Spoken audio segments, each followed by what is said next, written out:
aliens, Little green man. 1,000 eyes or one eye. sci-fi movie monsters, Free-floating with tentacles. Some unknown hyper-advanced civilization. could science fiction ever become fact? I think it's really simple why Hollywood is fascinated with the concept of first contact with aliens, because that would be probably the greatest scientific discovery in all of human history. Problem is, our universe creates massive barriers to meeting extraterrestrials. It's almost as if the universe is deliberately stopping us from making first contact. We're searching the cosmos. Will we ever find intelligent alien life? Or are we alone?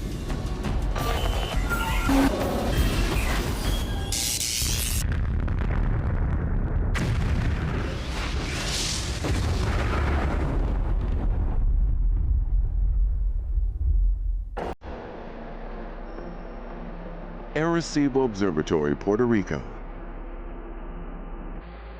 45 years ago, it sent a powerful radio message deep into space, kickstarting our efforts to make first contact.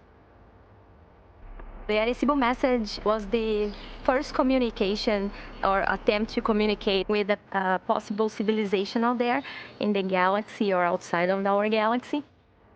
Today, that message is speeding towards the M13 galaxy cluster, 25,000 light years away. It contains information about our world, where we are, even the makeup of our DNA.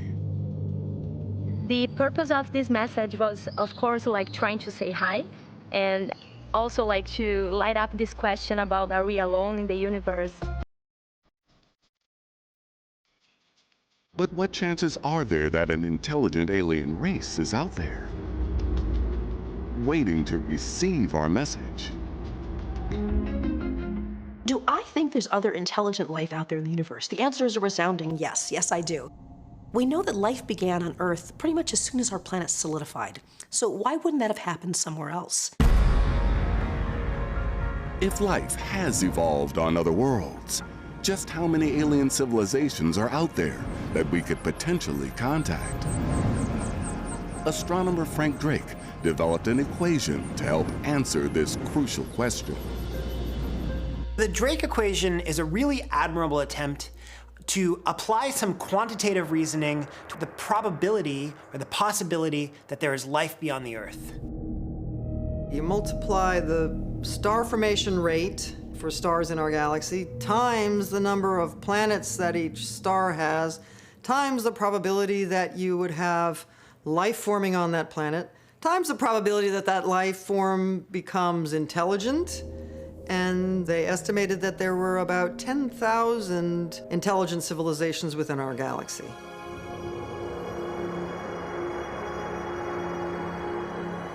Since the Drake equation was first proposed, our understanding of the galaxy has radically transformed.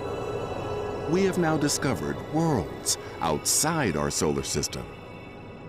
Exoplanets. Exoplanets are being discovered all over the place. There are about 4,000 of them now known, and techniques are finding more every day. Scientists believe what we found is the tip of the iceberg. So if the cosmos is so good at making planets, perhaps it can produce the conditions to make life throughout the universe. When the Drake equation was devised all those decades ago, we didn't know that exoplanets existed. And now we think that there are quite literally more planets than there are stars in the universe. So even if life is really rare, there are an enormous number of chances for it to take hold in the universe. And for this reason, it is very likely that there is life relatively abundant in the universe, including an uncountable number of advanced alien civilizations. This isn't science fiction, it's just basic probability. If probability suggests a multitude of alien civilizations are out there, isn't it a little strange we haven't made first contact? I think there's every reason to believe that there are civilizations out there, but we have no evidence of them yet. Why haven't we found other civilizations out there? One answer could be the sheer vastness of the cosmos. Look at all these lights out here over this cityscape. You can think of these lights as like stars in the galaxy. Now, if there's 10,000 communicating civilizations out there in the galaxy, you might think, oh man, look, there's one right there, right down the street. The problem is, there are hundreds of billions of stars in the galaxy, which means that maybe our nearest neighbor that we can communicate with is not right there, but way across the city. We live in the suburbs of the Milky Way, 75,000 light years from the furthest edge. Radio signals travel at the speed of light. This speed limit means that any signal sent to the opposite side of the galaxy would take 75,000 years to reach its destination. The thing you have to remember is the galaxy is gigantic. Even if there are 10,000 civilizations in the galaxy, it's possible that the distances between stars are just so huge that we're never going to be able to communicate with each other. So the 45-year-old Arecibo radio message could still be tens of thousands of years away from any potential alien civilization. The target was 25,000 light years from here. The message is now 45 light years from here because it's traveling speed of light, so it's really far from the target. The vast size of the universe is a huge roadblock to making first contact, and the laws of physics prevent radio signals from overcoming it. You just cannot go faster than the speed of light. So our galaxy may be filled with life, filled with civilizations, but they're so far away. I don't want to be the bearer of bad news, but the universe is just really, really far too large. The universe may be large, but we're putting the most advanced technology on Earth into action to try and speed up the search. There really is a serious, scientifically valid way to go looking for other civilizations. And the Breakthrough Listen project is really the best thing we have right now. State-of-the-art facilities around the world, radio telescopes, optical telescopes as well, are all looking up to the sky together. Breakthrough Listen is targeting the 1 million stars and 100 galaxies closest to Earth. It's the most comprehensive search for intelligent extraterrestrial communications ever undertaken. If there was an aircraft giving off a radar signal, and that aircraft was around any of the 1,000 nearest stars, the Breakthrough Listen project could hear that. So if there's something out there that's actually giving off a signal, Breakthrough Listen has a chance to find it. Breakthrough has started by listening in on the nearest 1,700 stars to Earth. So far, silence. This is the wonderfully, beautifully frustrating position that we find ourselves in. We haven't heard anything yet. So we're in this position where a negative result doesn't mean there aren't civilizations, but we have no proof that there are. Breakthrough Listen is just beginning its hunt. There's much more real estate in the cosmos for it to search. It's a big job, demanding a lot of patience. If you go through Drake's equation and find this number of 10,000 intelligent civilizations out there, there are something like 250 billion stars in the galaxy. So that's only one civilization per 25 million stars.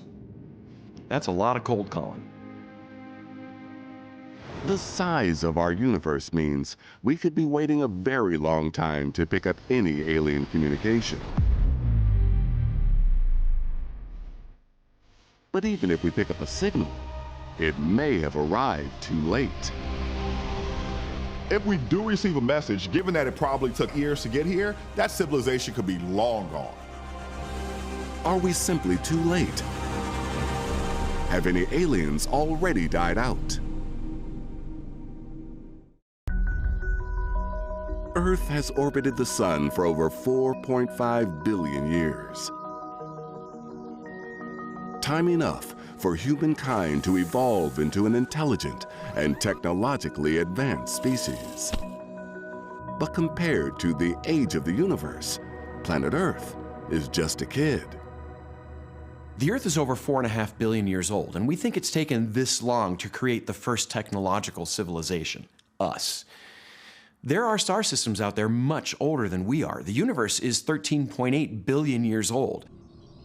We tend to think we're hot stuff, right? We're technologically capable, we can build rockets and we can listen to radio waves. But a typical other intelligent advanced civilization would be literally millions of years ahead of us in technology. So if an alien society has been around much longer than us, how much more technologically advanced could they be? One method of measuring is provided by the Kardashev scale. The Kardashev scale classifies potential alien civilizations into 3 types based on the amount of energy that they're able to harness from their local environment. A type 1 civilization can harness the energy of only its home planet. A type 2 could hypothetically harness the energy of its own solar system. And a type 3 could harness the energy potentially of an entire galaxy. If you're wondering where we fit on the scale, prepare for some bad news. We're somewhere between a 0 and a 1. We can't use all of Earth's resources, so we're at about a 0.7. An advanced species reaching Kardashev level 2, or even 3, could create highly advanced structures that could harness the power of a star. If you get to be an advanced enough civilization, eventually, if your energy demands are so huge, you might build solar panels that you have enveloped your star. This was first thought of by Freeman Dyson, and so we call these Dyson spheres. If such epic engineering occurs in other star systems, or even other galaxies, could we pick up some evidence and then make first contact? The thing about a Dyson sphere is that you've completely blocked all the light coming out from a star, except for the infrared, because these panels are absorbing that sunlight and warming up. When you warm up an object, it gives off what's called thermal infrared light. You can scan the skies looking for that signature to see if there are any Dyson spheres out there. 2015. NASA's Wide Field Infrared Survey Explorer scanned 100,000 nearby galaxies to locate advanced Kardashev civilizations by observing infrared light leaking away from Dyson spheres. They detected nothing. No such galaxy was found, so they didn't find any infrared smoking gun. Given our universe is so old, surely other civilizations should have had time to evolve. If so, maybe we've simply missed them. It's entirely possible that civilizations arose, tried to communicate with the galaxy around them, and the problem was they were asking too early for us. They're trying to knock on our door, but our house wasn't built yet. Earth has been around for under 1/3 of the universe's 13.8 billion year lifespan. The human race, just 300,000 years, a relatively tiny window of opportunity to make first contact. We've been looking at the sky for tens of years, something like that. What is the likelihood that at that exact moment, someone is going to be beaming a signal toward us? Perhaps the universe prevents intelligent civilizations from surviving for very long, making our chances for first contact even more unlikely. Maybe there is something out there that is filtering us from seeing them. We actually call this the Great Filter. Maybe there is something that says, yeah, you're not getting past here. Rocky planets like ours are ideal for hosting life, but they are fragile. And this fragility means the universe could filter out intelligent life quickly.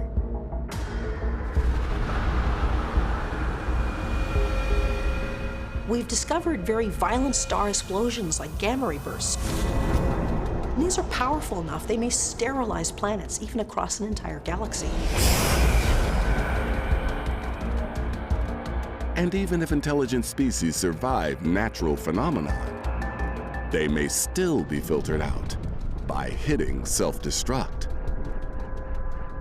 As we can tell from our own experience, The moment that we started developing technology, we also developed the means for our own destruction by changing the climate on our planet, by developing weapons of mass destruction. And so it's quite possible that civilizations that are advanced enough are short-lived. And if they're short-lived, that would explain why at this point in time there are very few of them that might be around to communicate with us.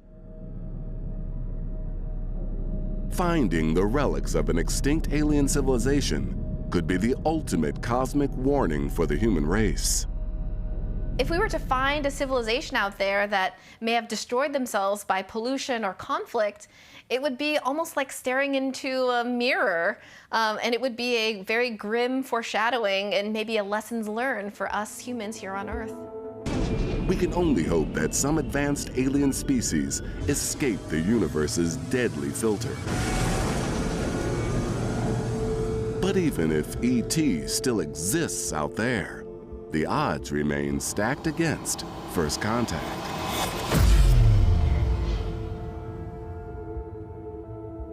One other way that we've got this alien contact story a bit wrong is just down to the laws of physics. Every day, the physics of the cosmos makes our chances of contact worse. Because our universe is expanding, and it's expanding fast. February 2018. Astrophysicists at the University of Oklahoma find a potential series of rogue planets, 3.8 billion light years away, ranging between the size of our moon and Jupiter. These would be the first alien worlds ever discovered outside our galaxy. And maybe the first of many. Our galaxy alone has trillions of planets. The observable universe has trillions of galaxies. It's estimated about 2 trillion. So trillions of trillions? Come on. But finding exoplanets is no guarantee of finding alien life. And when it comes to contacting extraterrestrials, our efforts have met with silence. Our search for life has come up empty. Do we need to change our tactics? Are we doing something wrong? I think it's going to be very, very hard to find extraterrestrial intelligence the way that we're looking for it. We would have to get really, really lucky. But I don't think we're going to get lucky. I think that if we want to know whether there's life out there in the cosmos, we have to go visit it. We've sent the New Horizons probe billions of miles across the solar system to Pluto. Perhaps one day we'll be able to send spacecraft across the universe to search for alien life on distant rogue planets.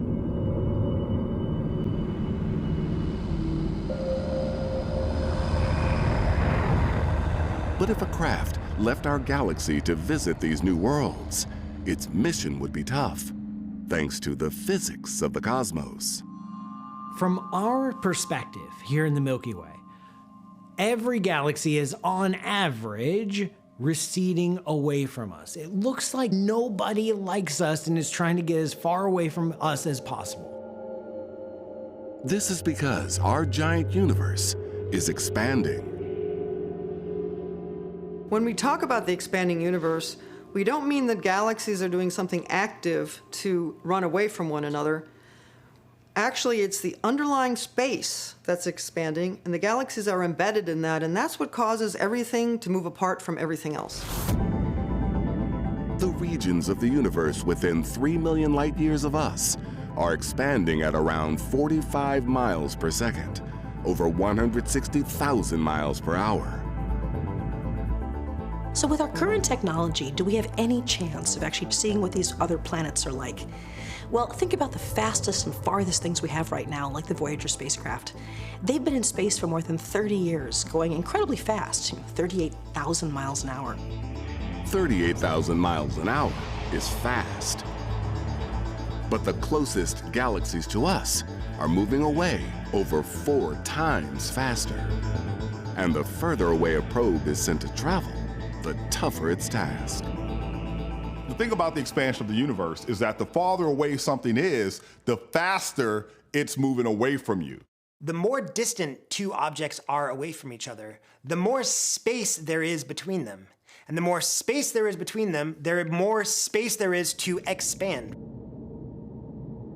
The rate at which they're moving away is proportional to their distance. If it's twice as far away, it moves away twice as fast. If it's 3 times farther away, it moves away 3 times as fast. Scale it up to the planets we've discovered, 3.8 billion light years away. And thanks to the expansion of the universe, those extragalactic worlds are moving away from us at over 49,000 miles per second. Imagine that you're a runner and you see the finish line. You're getting a bit closer to it. But now actually the track itself is expanding. And as the track expands faster and faster, it's expanding faster than you can possibly run. All of a sudden that finish line starts receding and you're never, ever gonna reach it. Say one day we're able to build probes that travel at the fastest speed physics allows, the speed of light. Even that might not be enough, because sometimes the universe itself doesn't play by the rules. It's not possible for things to travel through space faster than the speed of light, but it is possible for space to expand faster than the speed of light. Everywhere we look, we see very distant galaxies that are apparently receding or moving away from Earth at greater than the speed of light. There are distant galaxies we can see in the sky that even if we were to build the most advanced spaceship possible that could even move at the speed of light, we could never get there. 97% of the galaxies that we can see in the distant sky are actually unreachable to us. For all the galaxies out there and all the planets that could harbor life, most of them are out of our reach. The physics of the universe has dealt an immense blow to first contact. The true reality of the universe will always be hidden from us because of this expansion. The further we look out into the universe, the more unlikely first contact becomes. We might need an advanced alien race to come and visit us instead. Suppose we get that lucky. Even then, would first contact actually be feasible? We think aliens are like us. They're not. We're assuming that the life is like us and that their planetary environment is like ours. I don't think that's going to be the case for most of the life in the universe. Could extraterrestrials even survive first contact with us and our planet?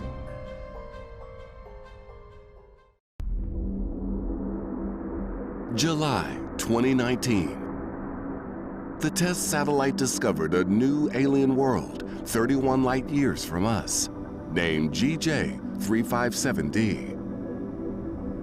At over 6 times the mass of our home planet, it's thought to be a super-Earth. And from our observations, super-Earths appear to be prime real estate. What we see is that the most common type of terrestrial planet is what we call a super-Earth. So that means it's a terrestrial planet, but much more massive. More massive means more gravity, creating a planetary environment completely unlike our own. And life completely unlike ours. If they're on the surface of a super-Earth, it could be that gravity is going to be way stronger. So these aliens aren't going to be very tall, but they are going to be very strong. Super-Earths are just one of many avenues the universe creates. There are other exoplanets orbiting red stars, 10 times smaller than our sun, and others making binary systems, comprising 2 stars instead of 1.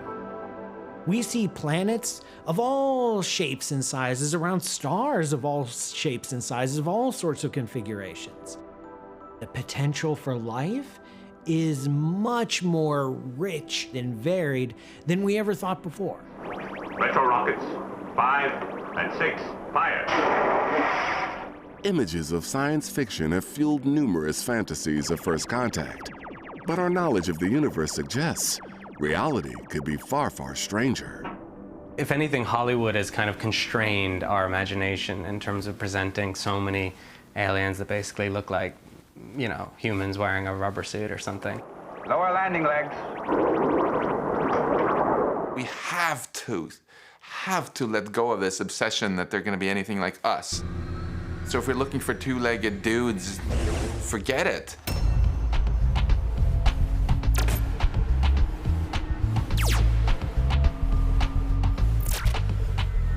Say an intelligent alien species lives in our stellar neighborhood and wants to make first contact. If that alien evolved on a super-Earth or orbited a red star instead of a yellow one, its wildly different biology may prevent it from ever setting foot or tentacle on planet Earth.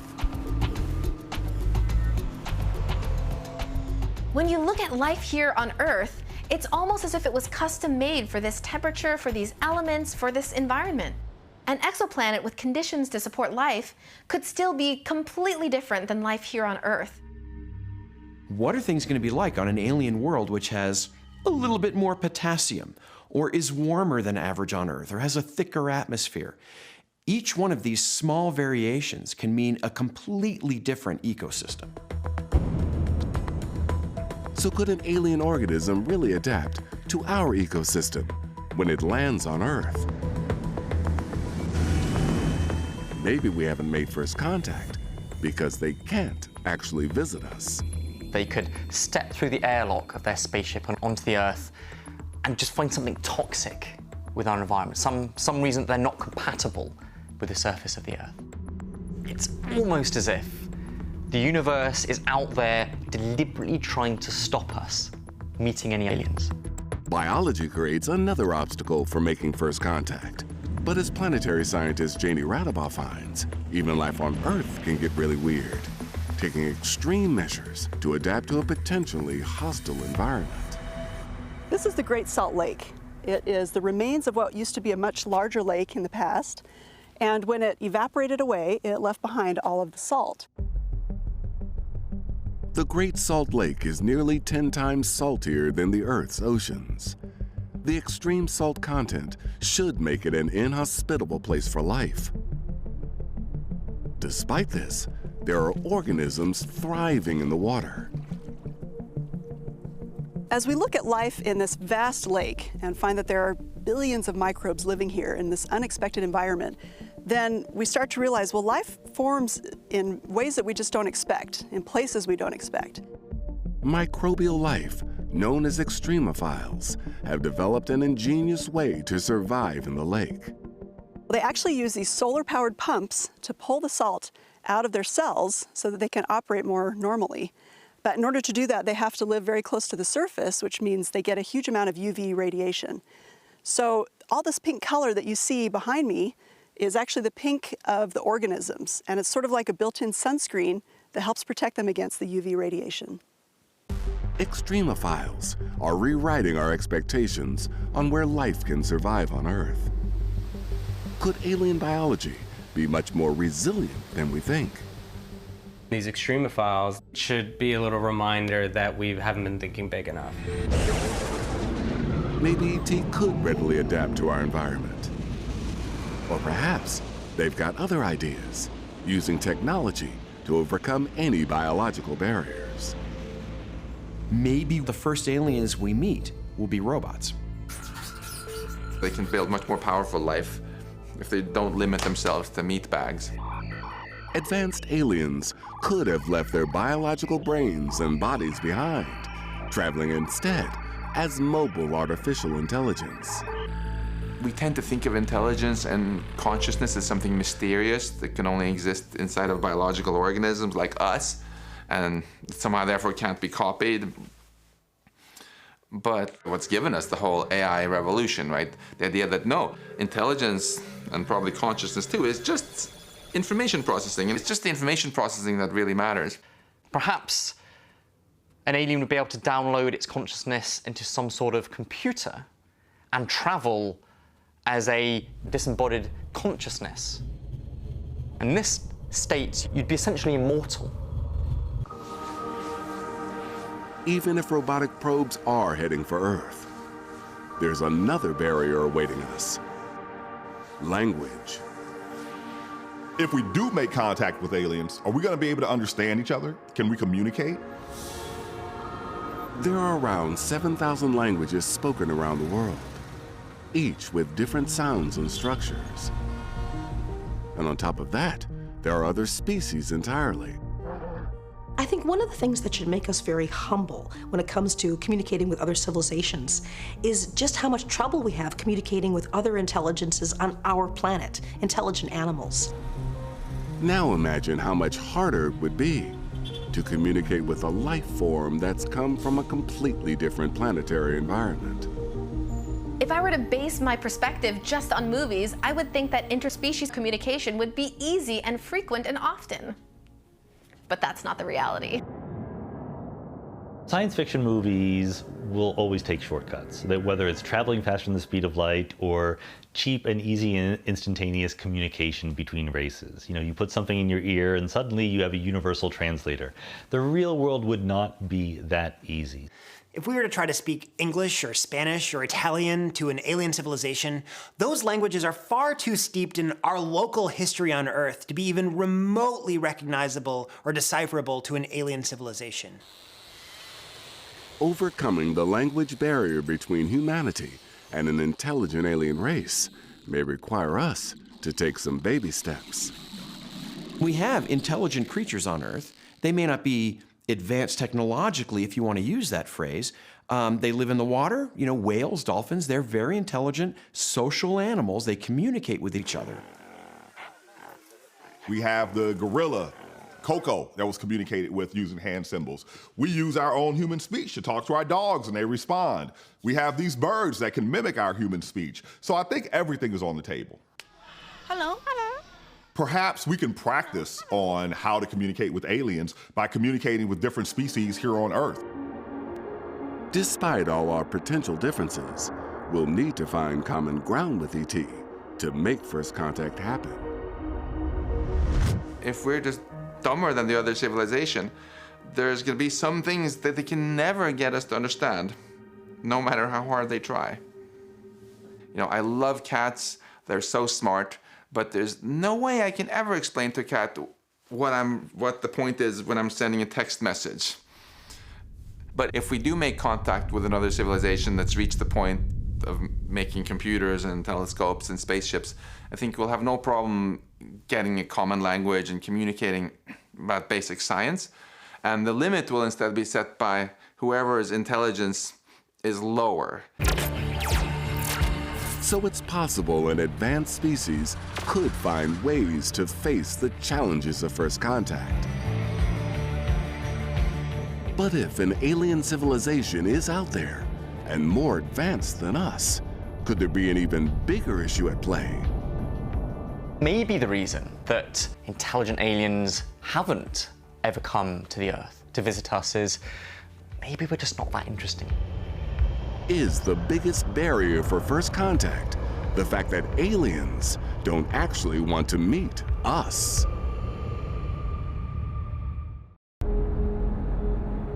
In the movies, first contact usually leads to an alien invasion. Cities get zapped.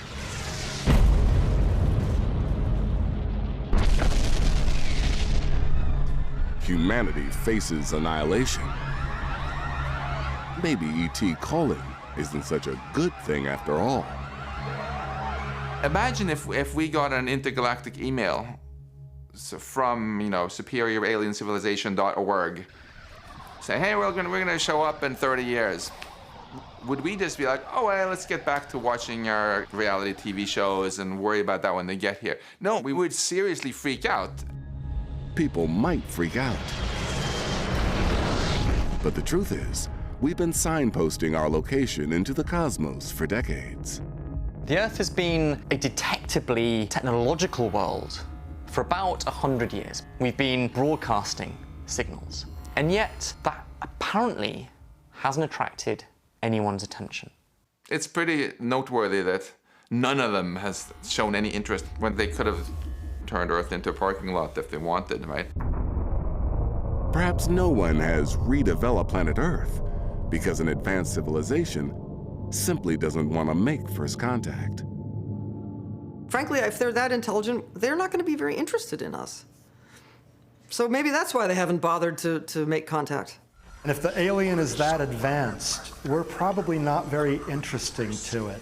It's a little bit like, you know, wandering around outside and seeing ants on the sidewalk. An extraterrestrial invasion makes great science fiction. But what do we actually have on Earth that's worth all that alien effort? How realistic really are these depictions from Hollywood? One common trope is for the aliens coming to devour the human race. But the science doesn't really support this being possible. Would an alien even be able to digest the human body? When eating, enzymes in our digestive system break down molecules in food. The food we can eat and these enzymes are very specific to the molecules they can attack and break down. The same rules would apply to a hungry alien. To be able to digest us and for us to be nutritious for them, we'd have to have a very, very similar biochemistry to what exists on the aliens' homeworld, what their bodies have adapted to. So if it seems highly unlikely aliens would come looking for food, how about a drink?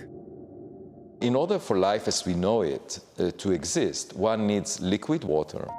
If aliens live on a barren desert planet, a water world like ours could be highly attractive.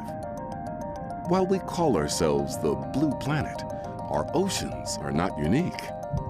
The universe offers far greater water resources. In our solar system, we're finding that most of the liquid water exists in moons around the gas giants.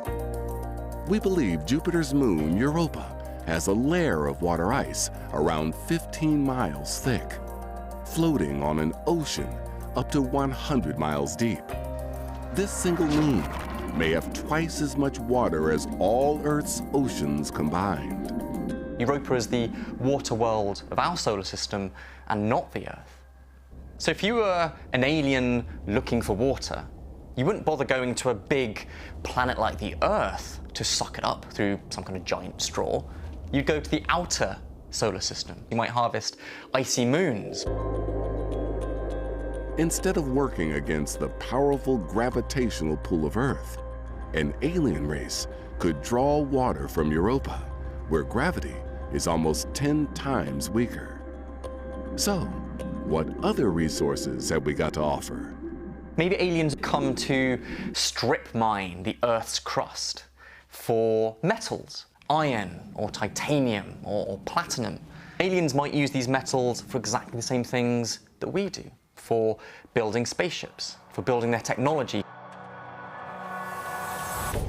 Such materials could be useful for any alien civilization short on mineral resources. Problem is, a lot of our planet's metals are buried deep in the Earth's interior. When the Earth formed, a great deal of its iron sunk down into the core of our planet and took a lot of metals with it, so they're actually quite hard to mine on the Earth. An alien race would be better off prospecting for more accessible minerals situated in the asteroid belt. In the asteroid belt, there's an asteroid called Psyche, which is made up of pure iron nickel, just like the core of the Earth. Psyche provides a near 150-mile exposed strip of iron nickel. Yet another reason ET wouldn't need to bother with us. For my money, none of those reasons would draw aliens to our Earth. All these things can be found far more easily elsewhere. The possibility of first contact is beginning to sound increasingly remote. The universe throws up massive barriers, stopping us communicating with an intelligent alien race. And they might have absolutely no interest in contacting us. Unless, that is, they already have. Is it possible that there have been alien signals that we've already detected, but we didn't realize what they are? Scientists have discovered a powerful cosmic signal that they can't explain. Could this finally be first contact? July 2018. The Chime telescope in British Columbia detected a short flash of radio energy, quicker than a blinking eye. It's called a fast radio burst. These are intensely powerful, very, very short-lived radio bursts that can be 1,000 times brighter than the sun at radio wavelengths that arrive and disappear in an instant. Most fast radio bursts are one-offs, blinking into existence, then disappearing forever.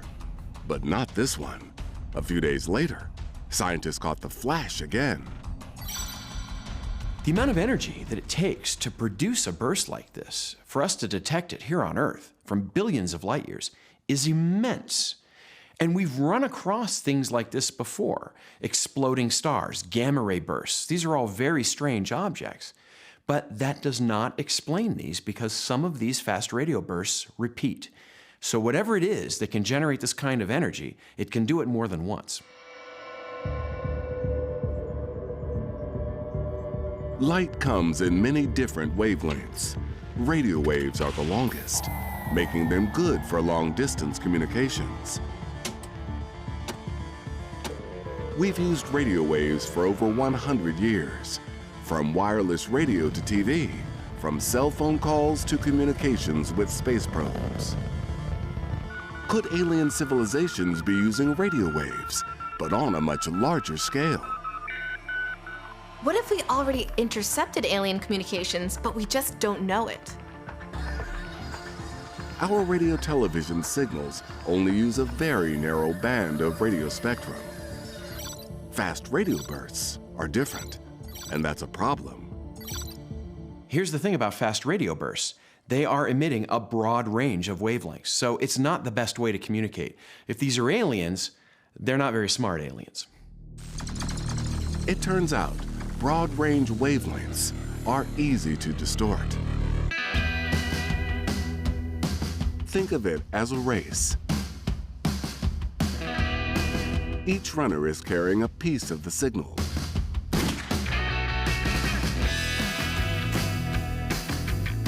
They start off side by side, but as the race goes on, they crisscross, becoming out of sync, meaning the message they delivered is garbled from its original state. The same things happen with broad-range radio signals, and the physics of the universe is to blame. There is a very thin gas out there between the stars, and when you emit radio waves, the radio waves interact with this gas, and the way they interact depends on the wavelength you're talking about. If you use a broad range of wavelengths to send a signal across interstellar space, by the time somebody receives it, it can be a little distorted and weird. If aliens are sending out radio bursts, the signal would be so degraded that by the time it reaches us, we wouldn't be able to decipher it. As a calling card, not incredibly useful. Astronomers have turned to weird natural phenomena to figure out the origin of these fast radio bursts. Like the leftovers from a massive star dying in a supernova explosion. These remnants are known as neutron stars. These weigh roughly the mass of the sun and are the size of a city. And they are formed when a massive star collapses, and a neutron star that is left behind is spinning very often, and if it has magnetic fields, it also produces beams of radiation. To create the energy of a fast radio burst, these neutron stars would need to be infants, throwing stellar tantrums. Neutron stars, when they are born, might be much more powerful in their emission. And so perhaps we are witnessing newly born neutron stars that are only decades old, and at their youth, they are so bright that we can see them all the way to the edge of the universe. Whether these mysterious bursts really are aliens trying to say hello, or just a natural phenomenon, this isn't first contact, just yet. I want to be careful here, right? I'm not a naysayer. I'm not going to poo-poo aliens. But, let's go through the other things first, because the universe is filled with weird stuff, and let's see what that is. And if we eliminate all those, and all that's left is aliens, yeah, let's talk. If extraterrestrial species really are out there, our universe makes it extremely difficult to contact them. But in spite of all the obstacles, maybe there is still hope. We once thought there could be 10,000 intelligent civilizations in the Milky Way alone. Now we know our cosmos is filled with planets, just waiting to be found. Our technology is evolving. Searches are expanding. The truth is, when it comes to first contact, we're just getting started. I'd love for tomorrow morning some sort of interstellar tweet to be beamed at the Earth, and we would then realize that we are not alone in this cosmos. I'm ready to celebrate. Here we have already a champagne on ice to pop when they find it. Scientists really do hope we find evidence of extraterrestrial life someday. We have observatories and satellites that look at the sky all day, all night, every day. The discovery of alien life would simultaneously be, in a way, unsurprising, and yet the greatest discovery in all of human history. Even if life is really, really rare, the universe is really, really big, and so there could be countless alien civilizations out there. But the actual discovery or confirmation of that, I can think of no greater scientific discovery. It would quite literally change our entire civilization.